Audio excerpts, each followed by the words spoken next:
Story time while I ice this cake. This one time, I had this girl message me on Instagram.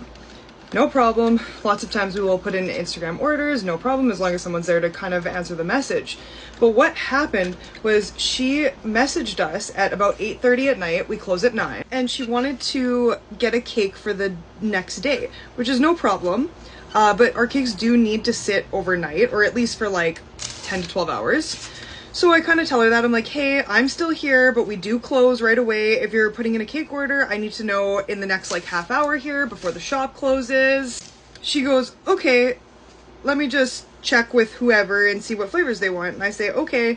9 o'clock rolls around and I text her and I'm like, hey, just letting you know, like we're about to leave and pack up and go home.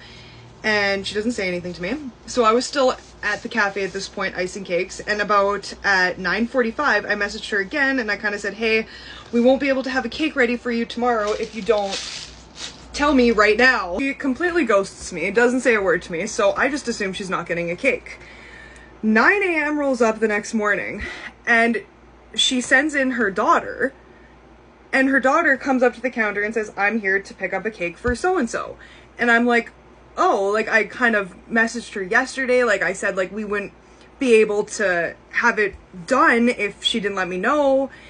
So it's kind of like, let me see what I have in the back, maybe we can quickly ice something up. And she didn't just want like a basic grab and go cake, no, she wanted like flowers on it, she wanted a topper on it, she wanted all this stuff.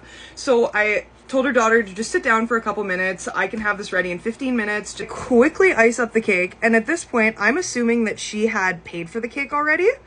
As like I was in the basement, nobody was really in there, and I just assumed. When I came back up the stairs, it was quite busy in the cafe, so I just kind of walked around to the back, handed her the cake, assuming it was paid for, and she left the store. When I went back over to my coworkers, they said that she did not pay for the cake. So I was kind of like, okay, well, maybe it was just a miscommunication. I'm not blaming anybody. And she messages me again and she goes, hey, thank you so much for the cake. I would like to order another cake for the next day. So I kind of explained to her that her daughter didn't pay for the cake, and if we were going to make a second cake, she was going to have to come in and pay for the first one before we would start making the second one. And she said, no problem, I'll be in an hour.